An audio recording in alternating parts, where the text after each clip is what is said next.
yeah, I've just been to the strike, and it's still happening somewhere in the city, which have been occupied for the whole, well, we have been doing some occupation, so civil disobedience here in the capital of Switzerland.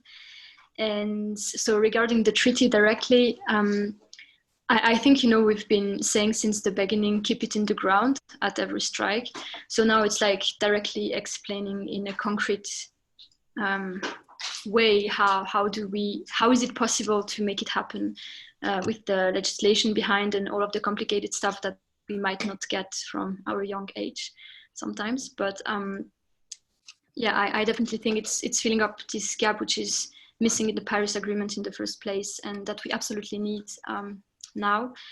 And it also completely aligns with the basic demands that we have, or that the basic demands we've been seeing in the youth movement since the beginning, which is to stay below the 1.5 degrees target, following the climate justice principle, and also basing our reflection on the best science available. And I know that you've been also really connecting all of these dots together, and it's bringing up those kind of initiatives as the treaty, and also I think it's helping to move forward in the fight between generation, because we always say that, you know, your generation has been failing us regarding the climate crisis, but it lagged.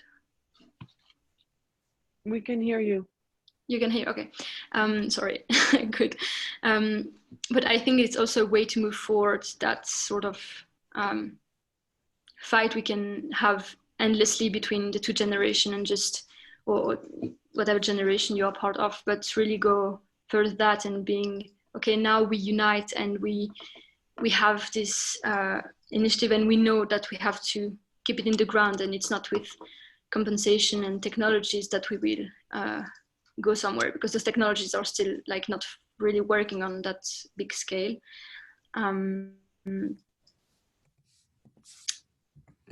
So yeah, and also I thought today about this point, which is that I mean, we as young generation always are, like, many times are being told that we are giving hope to other generation, but for us it's also sometimes hard to find hope anywhere, because wherever we look at, we are just seeing that the problem is not being facing as it should.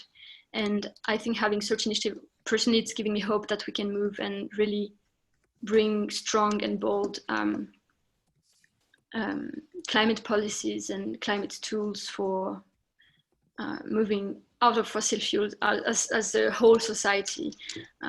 So yeah, that's a bit of my perspective. And thank you so much. And I'm excited to work forward and then see how, because the whole youth climate movement is connected between the countries also. So how we can use this whole network, and young people are going to support it, I think, because it's very aligned with what we say in general, I think. So yes, thank you so much.